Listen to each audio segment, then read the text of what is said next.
सो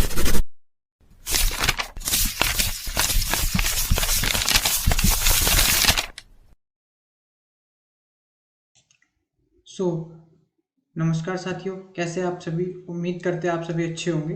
तो अगर आप पिछली वीडियो को ध्यान कर पा रहे होंगे तो हमने यहाँ तक का कंटेंट जो है कंप्लीट कर दिया था, और मैंने आपसे कहा था कि ज्योग्राफी जो है मैं बहुत आराम से कराऊंगा आपको, क्योंकि ज्योग्राफी थोड़ा सा टेक्निकल सब्जेक्ट है। तो चीज़ें जो है कोशिश की जाती है कि जरा आराम से चले तो ज़्यादा बढ़िया रहता है। तो हमने यहाँ तक इसके पार्ट 2 में जो है इसको कंप्लीट कर दिया था। तो अब हम आगे चल रहे हैं पार्ट 3 के साथ, जिसका पहला टॉपिक है mini and integrated steel plants. यानी दो तरह के स्टील प्लांट्स, और प्लांट्स का मतलब यहाँ पे आप पौधा, प्लांट्स का मतलब साथी होता है कि स्टील की आप कह लीजिए एक तरह से जहाँ पे स्टील प्रोडक्शन होता है, फैक्ट्री कह लीजिए एक तरह से, वह स्टील बनता है। तो यहाँ पे हम समझ लेते हैं थोड़ा सा। तो स्टील प्लांट की अगर बात करें तो अगर सबसे पहले मिनी स्टील प्लांट को देखें हम, तो क्या है, ये एक स्मॉलर है, स्मॉलर होते हैं, क्योंकि नाम में ही समझ में आ रहा है आपको, मिनी, मिनी का मतलब स्मॉलर है। इलेक्ट्रिक फर्नेसेस होती है इनके पास, स्टील स्क्रैप को यूज करते हैं, और स्पंज आयरन को जो है यूज करते हैं। इनके पास रोलर्स होते हैं that use steel ingots as well, they produce mild and alloy steel of given specification. काम की बात ध्यान रखें, इसमें देखिए कुछ ना ये टेक्निकल लैंग्वेजेस हैं, तो इस पे बहुत ज्यादा दिमाग खपाने की जरूरत नहीं, याद कर लीजिए। ज्यादा जानकारी मिलेगी तो आप किसी को देखना होगा तो आप कमेंट कर दीजिएगा, मैं उनके लिए अलग से वीडियो बना दूंगा, क्योंकि समय ज्यादा व्यर्थ करने का मुझे लगता नहीं है इसमें कोई ऐसा पर्टिकुलर बेनिफिट है। तो मेरे हिसाब से चीजें ऐसे ही चलनी चाहिए। तो सिंपल से अगर मैं इसमें काम की बात बताऊं, आपको ध्यान क्या रखना है कि ये क्या करते हैं, माइल्ड एंड एलॉय स्टील को जो है, जो भी इनको दिया जाता है वो बनाते हैं, और छोटे होते हैं। बस दो बातें आप ध्यान रखें। इंटीग्रेटेड प्लांट कैसा होता है, लार्ज होता है, उसमें लार्ज क्वांटिटी में होता है।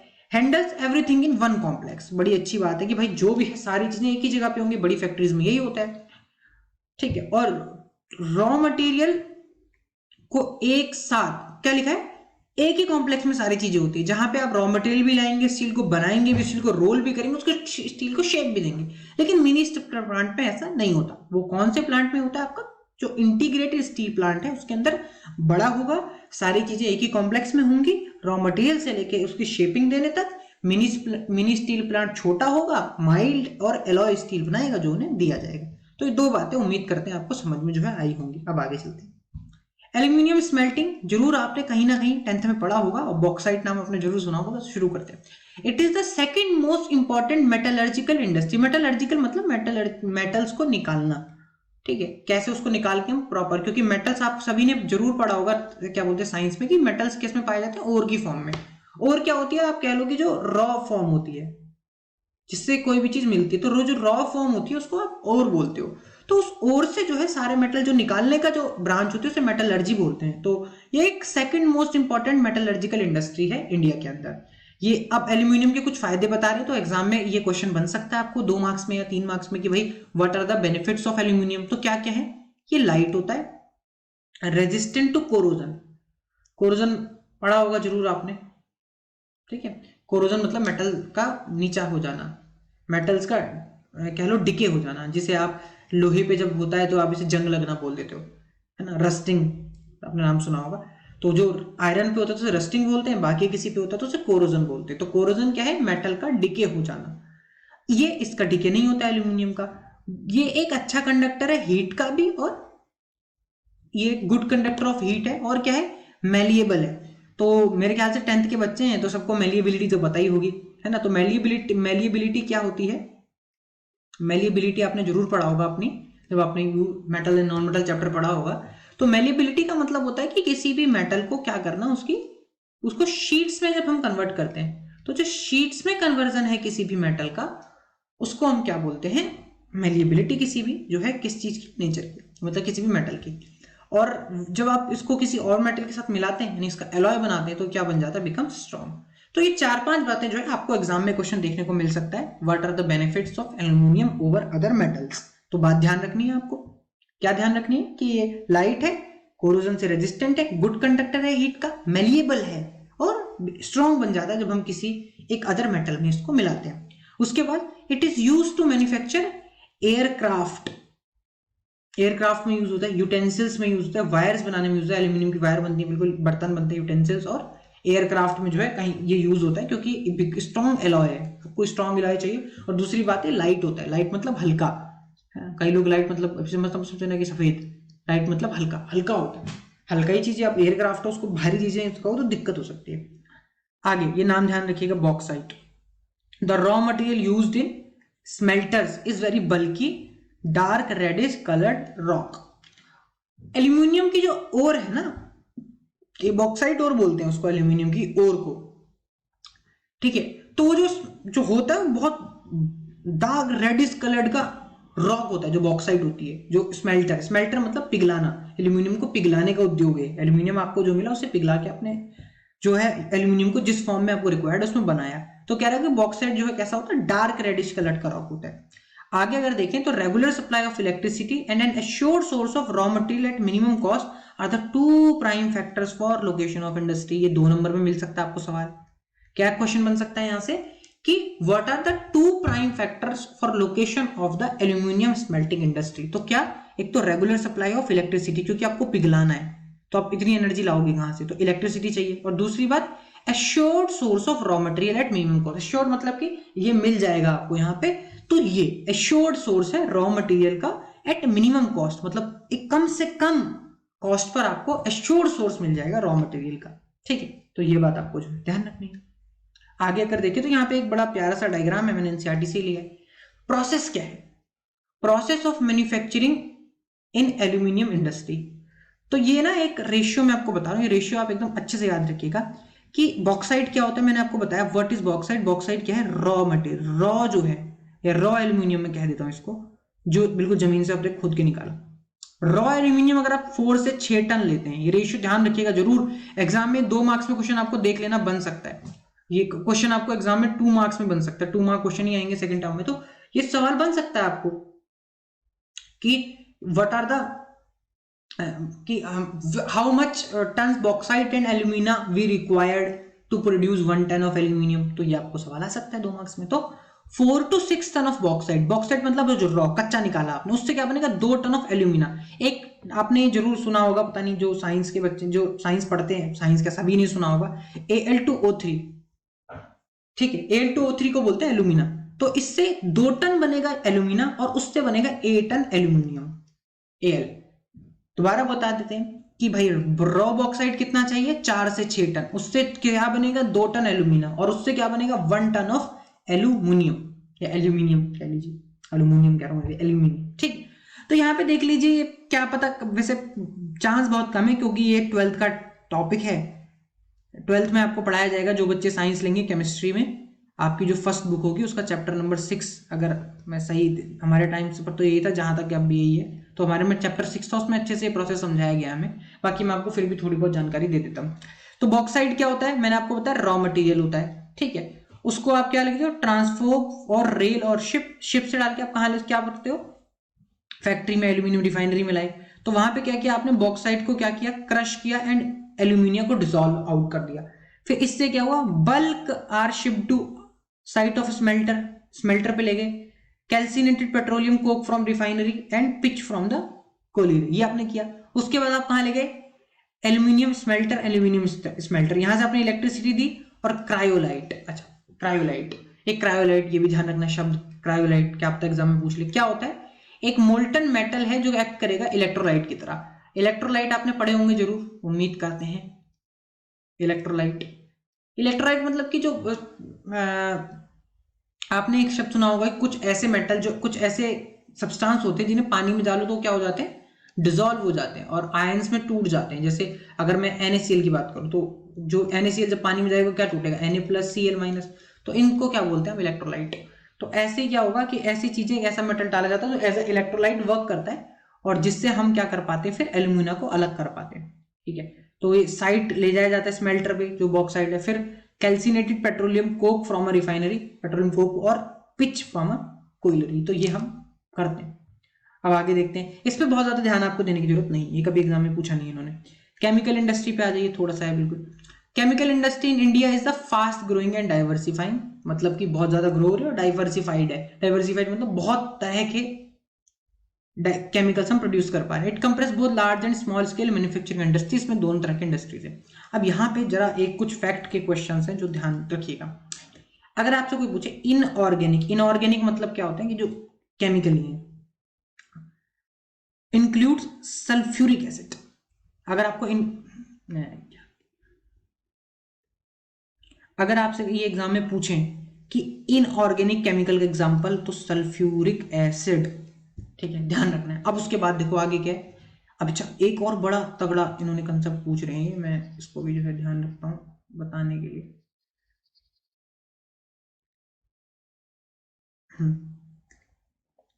जो सल्फ्यूरिक एसिड है, अब आपसे पूछ सकते हैं कहाँ यूज है। Use to manufacture fertiliser, synthetic fibre, plastics, adhesives, paints, dyes, stuffs.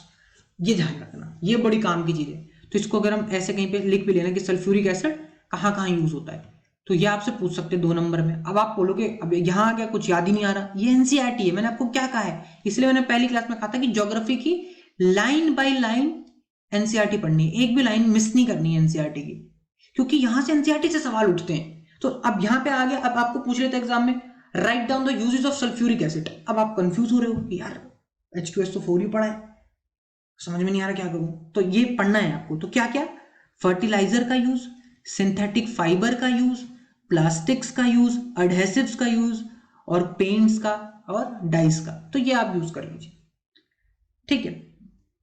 और क्या क्या आता है इसमें, नाइट्रिक एसिड आता है, एल्कलीज आता है, सोडा ऐश।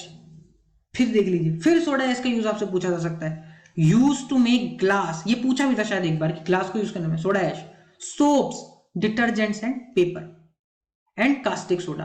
तो आपको इनऑर्गेनिक केमिकल्स के बारे में यहां से पूछा जा सकता है। तो कौन कौन से हैं उसमें, H2SO4 आएगा आपका, और इनऑर्गेनिक केमिकल में नाइट्रिक एसिड HNO3, तो मैं ऐसे नाम ही लिख देता हूँ, HNO3 आएगा आपका उसमें, और एल्कलीज आएंगे इसमें, ग्लास और सोडा ऐश आएगा, और कास्टिक सोडा बोलते हैं इसको।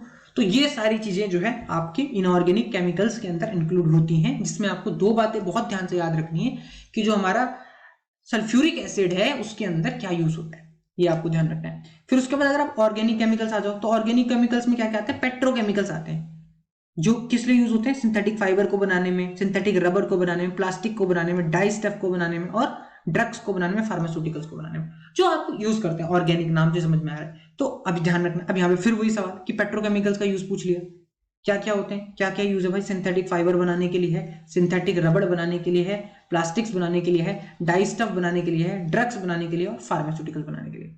Organic chemical plants are located near oil refineries. तो ये तो खास बात नहीं है इसमें, ये 2 बातें आपको जो पैरा है आपको रटने हैं अच्छे से।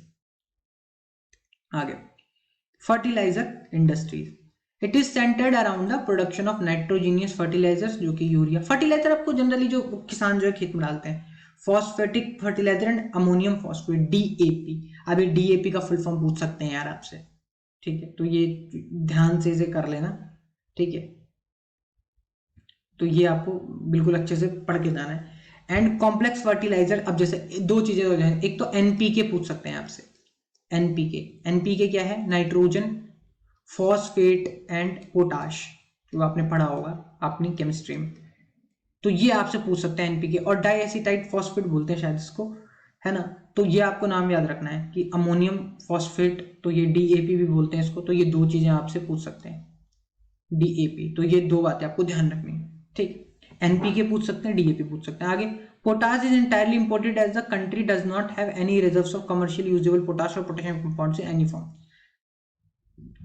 ये इंपोर्ट किया जाता है क्योंकि हमारे पास इसको मतलब कि है नहीं, हमारे पास इसको कमर्शियल यूजेबल पोटाश हमारे पास है नहीं, और ना हमारे पास पोटेशियम के कंपाउंड है ऐसी फॉर्म में। तो ये पूछ सकते हैं कि भाई ऐसा कौन सा केमिकल है जो एंटायरली इंपोर्टेड है, तो पोटाश है।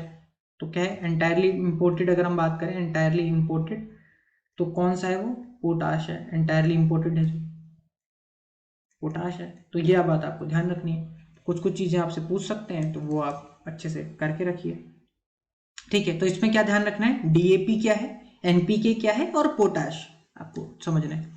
सीमेंट इंडस्ट्री पे आ जाइए। Cement industry, it is essential for construction activity such as, तो ये इसमें कोई खास बात है नहीं, पता ही है हमें यार, इसमें क्या खास बात है भाई, फैक्ट ये कभी पूछ लिया तो किन किन के लिए एसेंशियल है, तो बिल्डिंग बनाने के लिए, फैक्ट्री बनाने के लिए, ब्रिजेस बनाने के लिए, कोई खास बात नहीं है, हमें पता ही है यार क्या होता है। आगे, this industry requires bulky and heavy raw materials like, अब यहां पे सवाल 2 नंबर में बन सकता है। सीमेंट इंडस्ट्री के आप रॉ मटेरियल्स बताइए, तो कौन कौन से हैं? लाइमस्टोन पड़ा होगा, सिलिका और जिप्सम। ये 3 बातें ध्यान रखिएगा, और खास तौर पर लाइमस्टोन वाला बहुत बार पूछा है पहले, इस बार भी पूछ सकते हैं कि what are the raw materials of cement industry, तो व्हाट आर लाइमस्टोन। लाइमस्टोन मेरे ख्याल से सभी साइंस वाले विद्यार्थियों को, अभी साइंस वाले कह रहा हूं, सारे विद्यार्थियों को पता ही होगा क्योंकि अभी पढ़ा होगा आपने, सिलिका और जिप्सम। तो ये 3 क्या है, ऐसे रॉ मटेरियल्स हैं जो आप कहाँ यूज करते हो? सीमेंट में। ये लीजिए एक फैक्चुअल सवाल और, पहला सीमेंट प्लांट कहाँ लगाया गया था? चेन्नई में 1904 में। तो आपसे कभी क्या पता एग्जाम में पूछ लें ऐसे मैप में सवाल की भी, कहाँ? तो चेन्नई में। भैया ध्यान रखिएगा, 3 बातें ध्यान रखनी है। क्या क्या है इसके क्या raw materials? Limestone, silica, gypsum. और पहला सीमेंट प्लांट कहाँ पे लगा गया था? 1904 में। कहाँ पे? चेन्नई में। चलिए आगे, automobile industry. Automobiles provide vehicle for quick transport of good and services. खास बात है नहीं, हमें पता ही है भाई क्या होते हैं ऑटोमोबाइल्स, किस लिए यूज होते हैं? क्विक ट्रांसपोर्ट के लिए। एक जगह से दूसरी जगह जाना है तो हमें अच्छी सर्विसेज चाहिए और पैसेंजर्स को जल्दी ले जाने के लिए। उसके बाद after the liberalisation the coming of new contemporary models stimulated the demand for vehicles in the market which led to the healthy growth of the industry including passengers cars. तो वही कह रहा है लिबरलाइजेशन के बाद क्या हुआ? बहुत सारी टेक्नोलॉजी। लिबरलाइजेशन क्या होता है? मैंने ग्लोबलाइजेशन में आपने देखी वीडियो नहीं देखी। लिबरलाइजेशन क्या होता है? प्रोसेस होता है कि जिससे आप क्या करते हो, जैसे मान लीजिए इंडिया की अगर मैं बाउंड्री बनाऊं, यहाँ पे इंडिया है, तो कोई चीज जब बाहर से हमारे देश में आती है तो हम उस पर टैक्स लेते हैं। अगर हम उस टैक्स को क्या करते हैं, थोड़ा कम कर देते हैं, तो इस प्रोसेस को बोलते हैं लिबरलाइजेशन। उसको कम कर दें या उसको रिमूव कर दें, तो ये जो प्रोसेस है इस प्रोसेस को अपन बोलते हैं लिबरलाइजेशन। तो कह रहा है इसके बाद क्या हुआ कि नई टेक्नोलॉजी आई तो उससे डिमांड जो है बहुत ज्यादा बढ़ी ऑटोमोबाइल सेक्टर की। Industry technology, information technology and electronics. अब यार ये तो आजकल का ट्रेंड है, तो आपको ध्यान रखना है। This industry covers a wide range of products from transistor sets to television. Transistor क्या होता है ये आप जरा वेट करिए, साइंस में आपको पता लगेगा, सेमीकंडक्टर इलेक्ट्रॉनिक्स पढ़ेंगे तो। ठीक है, ये एक प्रोसेस, एक डिवाइस होता है, आप ये अभी ध्यान रख सकते हैं। ये लीजिए, ये एक 2 नंबर में सवाल क्या पता पूछ लें कि which city of India is known as electronic capital of India और सिलिकॉन वैली। इसको हम ऑल्सो क्या बोलते हैं?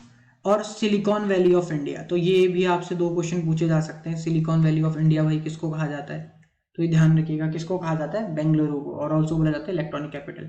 इंडस्ट्री का एम्प्लॉयमेंट जनरेशन इसने बहुत किया शुरुआती दौर में, और इसकी इंडस्ट्री जो है हार्डवेयर और सॉफ्टवेयर दोनों की रिक्वायरमेंट है, और key to the success of IT industry in India.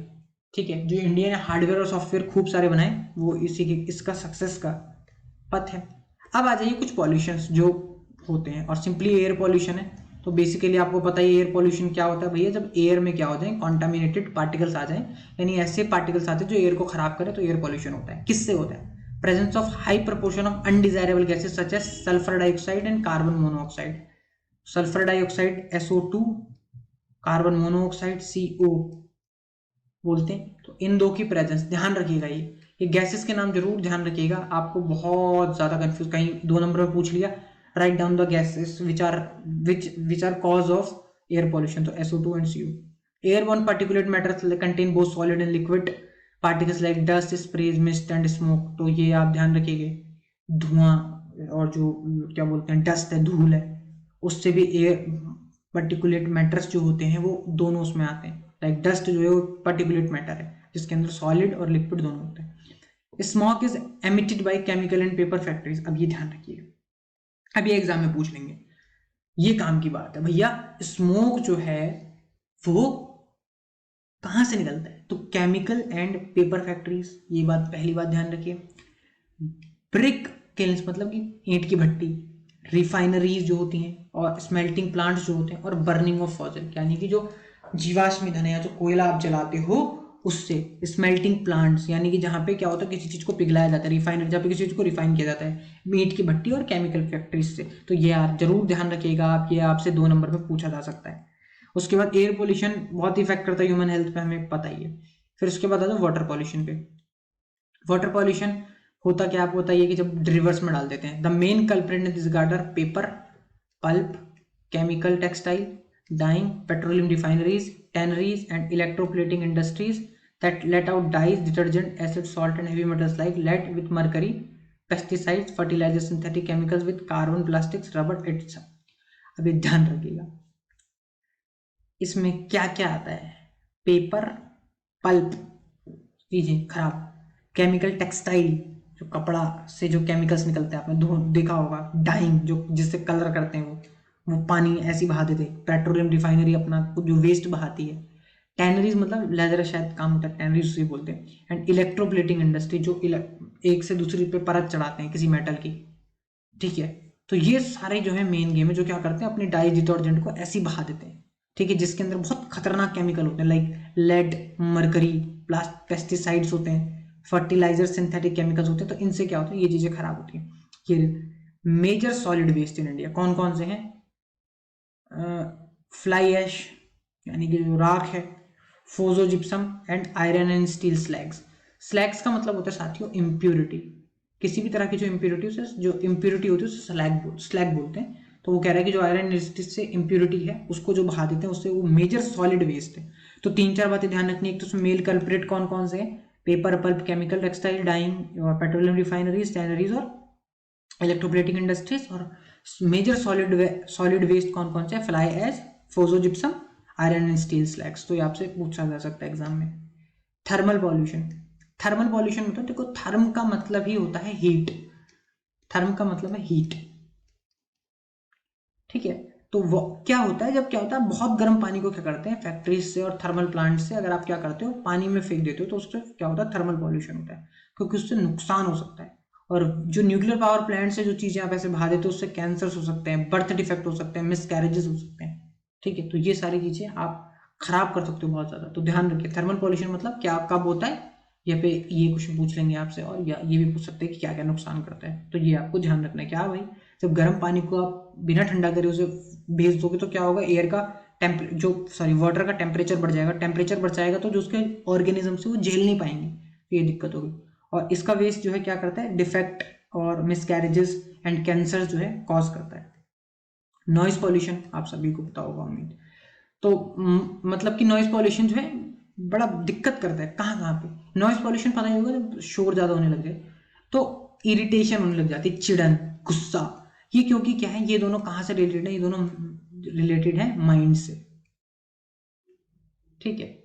अब क्या होता है, नॉइज जब ज्यादा होगी ना तो क्या होगा, माइंड डिस्टर्ब होता है। नॉइज ज्यादा होगी तो माइंड डिस्टर्ब होगा, माइंड डिस्टर्ब होगा तो ये दोनों चीजें पड़ेंगी। इससे और क्या क्या हो सकता है, हियरिंग इंपेयरमेंट, आप बहरे हो सकते हो, हार्ट रेट आपका बढ़ सकता है, ब्लड प्रेशर बढ़ सकता है। तो ये सब क्या है, माइंड पर असर डालने वाली सारी चीजें। और अनवांटेड साउंड होती है, स्ट्रेस देती है। आपने तो देखा ही होगा कभी कर कर कर कर वो तो दिमाग ही खराब हो जाता है, अरे क्या ही यार, क्या ही चला दिया, ये वाली बात। And industrial and construction activities, machinery, factory equipment, generators, ये क्या है, also make lot of noise. आपने देखा होगा जनरेटर चले कर कर कर कर ऐसे चल रहा है, मशीनरी रात को कड़कड़ कड़कड़ आवाज आ रही है, आपका दिमाग खराब हो क्या कर, इलेक्ट्रिक ड्रिल्स गर ऐसे कर देखा होगा आपने, जब कभी रोड ठुकती है तो ऐसी आवाज कर दी, वो दिमाग खराब हो जाता है यार, क्या चला दिया यार, मूड खराब। तो वही वाली बात। तो इसमें ये इसमें जरूर ध्यान रखना है, ये जो पॉइंट है कि इससे क्या क्या हो सकता है, इरिटेशन हो सकती है, आपको एंगर हो सकता है, आप बहरे हो सकते हो, हियरिंग इंपेयरमेंट, आपकी हार्ट रेट बढ़ सकती है, आपका ब्लड प्रेशर बढ़ सकता है। तो और साइकोलॉजिकल इफेक्ट है ना, क्योंकि नॉइज से माइंड पे इफेक्ट पड़ता है। तो आप कैसे कंट्रोल कर सकते हो इन्वायरमेंटल डिग्रेडेशन को, बहुत आखिरी में बड़ा इंपॉर्टेंट चीज आई भाई, मिनिमाइजिंग यूज वाटर, वाटर को कम से कम यूज करें, रीयूज करें, उसको रिसाइकल करें, ताकि क्या हो, क्या वाटर को वेस्ट कम करना है, तो मिनिमाइज करना है, रीयूज करना है, रिसाइकल करना है। रेन वाटर को हार्वेस्ट करके रखना है ताकि आप बोर कर सको। हॉट वाटर को पहले ठंडा करना है रिवर्स में डालने से पहले, ठीक है। और केमिकल्स है उसको पहले साफ करना है फिर पानी में डालना है, ठीक है। और सबसे पहले देखो अब यहाँ पे ये बड़ी काम की बात आ गई, ये भी आपसे ये ना, ये सवाल 5 नंबर में भी बनाया जा सकता है। Write down the things involve in primary, secondary and tertiary treatment of industrial effluent, या इंडस्ट्रियल जो खराब चीजें होती है। आप बोलोगे यार ये क्या होती है, तो इसमें क्या क्या आ सकता है। प्राइमरी ट्रीटमेंट आप मैकेनिकल मीन से कर सकते हो, जैसे screening, grinding, flocculation and sedimentation. तो ये 4 प्रोसेस इन्वॉल्व है कि देखना भाई उसको ग्राइंड कर लेना, फ्लॉक्यूएशन कर लेना, उसको सेडिमेंट कर लेना कि उसमें से जो जो बड़े बड़ी चीज़ों नीचे बैठ जाए, तो ये सारी प्राइमरी ट्रीटमेंट। सेकेंडरी ट्रीटमेंट क्या है? बायोलॉजिकल प्रोसेस, ठीक है, कि कोई कीड़े वगैरह से कुछ ऐसा करवाने की कोशिश करना। टर्शियरी ट्रीटमेंट क्या है? Biological, chemical and physical process, तीनों चीजें आती है इसमें। इसमें क्या आती है? रिसाइकलिंग ऑफ वेस्ट वाटर, जो वेस्ट वाटर है उसकी रिसाइकलिंग कर देना। तो ये आपसे 3 मार्क्स में पूछा जा सकता है, ठीक है। तो ये एक बार इसे रिवाइज कर लेते हैं क्योंकि ये शायद खत्म हो गया है, तो हम इसे रिवाइज करते हैं जल्दी से एक बार फिर। तो ये हमने यहाँ तक पढ़ा था, यहाँ से शुरू करते हैं। तो सबसे पहले पढ़ा मिनी स्टील प्लांट, उसके बाद हमने पढ़ा लार्ज स्टील प्लांट, फिर उसके बाद हमने पढ़ा भाई एल्यूमिनियम स्मेल्टिंग के बारे में कि भाई एल्यूमिनियम के फायदे क्या क्या हैं, यहाँ पे मैंने आपको बताया। फिर मैंने बताया कि बॉक्साइट क्या क्या है, फिर मैंने बताया कि इसके मेजर जो प्राइम फैक्टर हैं इसकी लोकेशन के वो क्या हो सकते हैं। फिर मैंने आपको इसका प्रोसेस समझाया, इसमें बताया कि भाई कितने टन बॉक्साइट लेंगे, 4 टन लेंगे तो 2 टन एल्यूमिनियम मिलेगा, उससे 1 टन एल्यूमिनियम मिलेगा। फिर मैंने आपको समझाया केमिकल इंडस्ट्रीज के बारे में। फिर मैंने कहा कि इनऑर्गेनिक केमिकल्स में याद रखना है कौन कौन केमिकल्स आते हैं और कौन किस किस का क्या क्या यूज है, ठीक है। उसके बाद मैंने आपको बताया फर्टिलाइजर इंडस्ट्री के बारे में। मैंने कहा था कि एनपीके और डीएपी आपको जरूर याद रखना है। और एक क्वेश्चन आपसे पूछा जा सकता है यहाँ से कि भाई कौन सा इंटायरली इंपोर्टेड है, तो वो पोटाश है। उसके बाद सीमेंट इंडस्ट्री के बारे में मैंने बताया कि इसके रॉ मटेरियल्स आपको याद रखने लाइक लाइमस्टोन, सिलिका, जिप्सम। और अगर आपसे पूछ लेते हैं पहला स्टील प्लांट कहाँ हुआ तो चेन्नई 1904। ऑटोमोबाइल इंडस्ट्री के बारे में तो ऐसा कुछ हमें देखना नहीं है। इन्फॉर्मेशन टेक्नोलॉजी के बारे में मैंने कहा कि आपको भैया इसमें ये बेंगलुरु याद रखना, सिलिकॉन वैली ऑफ इंडिया जो है कहलाती है। उसके बाद एयर पॉल्यूशन मैंने बताया कि 2 चीजें ध्यान रखनी है भाई, सल्फर डाइऑक्साइड और कार्बन मोनोऑक्साइड, इनकी वजह से होता है। और स्मोक कहाँ कहाँ से निकलता है? Paper factories, brick kilneries, refineries, melting plant, burning of fossil fuels. Water pollution में मैंने आपको बताया कि भैया इसमें ध्यान रखना है किस किस चीज़ों से प्रॉब्लम, लेकिन paper, pulp, chemical, textile, dyeing, ये सब। थर्मल पॉल्यूशन मैंने बताया क्या होता है, आपको गर्म पानी को ठंडे पानी में छोड़ देना। नॉइस पॉल्यूशन से क्या क्या होता है? इरिटेशन, एंगर हमारे अंदर आती है। कंट्रोल करना में इन्वायरमेंटल डिग्रेडेशन को, तो इसमें मैंने बताया कि भाई अब ये आपसे एग्जाम में पूछा जा सकता है। ये क्वेश्चन आपको जो 5 मार्क्स में क्वेश्चन आ सकता है आपको, और ऐसे क्वेश्चन आएगा write down the measures to control of environmental degradation, तो 5 पॉइंट आपको लिख देने, ठीक है। तो इसमें मैंने कहा था primary treatment, secondary treatment, tertiary treatment. तो thank you, please like, share, subscribe and don't forget to hit the bell icon. तो 3 पार्ट में हमारा ये बेहतरीन सा चैप्टर समाप्त हुआ।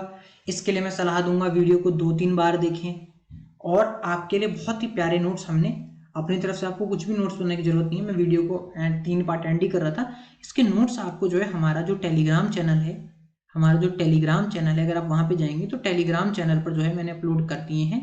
इसके नोट्स में अपलोड कर दूंगा, मतलब वीडियो के बाद आपको मिल जाएंगे, वहां पे आपको मिल जाएंगे। तो वीडियो के बाद आपको टेलीग्राम चैनल पर ये नोट्स आपको प्रोवाइड हो जाएंगे, तो ये आपको अच्छे से देखने हैं। तो लाइक कीजिए, शेयर कीजिए, सब्सक्राइब कीजिए and don't forget to hit the bell icon. और यार एक रिक्वेस्ट है आप सभी से कि अगर आपको सचमुच कंटेंट अच्छा लग रहा है तो प्लीज शेयर कीजिए अपने दोस्तों के साथ, है ना, साथियों के साथ। और क्योंकि जैसे आपको पढ़ने के लिए एक मोटिवेशन चाहिए होता है कि आपको कोई मोटिवेट करे, ऊर्जा करे, हमें भी ये काम करने के लिए मोटिवेशन चाहिए। और स्टडी के चैनल्स आपको पता है बहुत मुश्किल है ग्रो करना, ठीक है। तो आपके लिए हम तभी काम कर पाएंगे जब हमें कुछ एक हल्का सा मोटिवेशन लाइन दिखेगा। तो उम्मीद करते हैं कि आप वीडियो को ज़्यादा से ज़्यादा लोगों तक पहुंचाएंगे, वीडियो को अच्छे से देखेंगे। नोट्स देखिए, हमारा काम, मैं ये टाइम पास हम देखा हो क्लास में जल्दी करते भी नहीं है, जब भी हमारी वीडियो है उसमें हम कंटेंट पे रहते हैं ताकि आपका कम से कम समय लगे। ज्योग्राफी मैंने जरूर लंबी खींचा, लेकिन मैंने ज्योग्राफी में एक भी एनसीईआरटी का टॉपिक मिस नहीं किया। कंप्लीट एनसीईआरटी है। इसके बाद आप एनसीईआरटी पढ़ेंगे ना, आपको लगेगा आपने सब पढ़ रखा है पहले से। कंप्लीट एनसीईआरटी, ऐसा नहीं कि उसमें से कुछ भी एक भी लाइन एनसीईआरटी की नहीं छोड़ी जो काम की आपके लिए। तो लगभग सब कुछ कवर किया है, तो उसमें समय तो लगता है। तो इसे शेयर कीजिए, लाइक कीजिए, अपना ध्यान रखिए, हंसते रहिए, मुस्कुराते रहिए, मस्त रहिए, व्यस्त रहिए। धन्यवाद।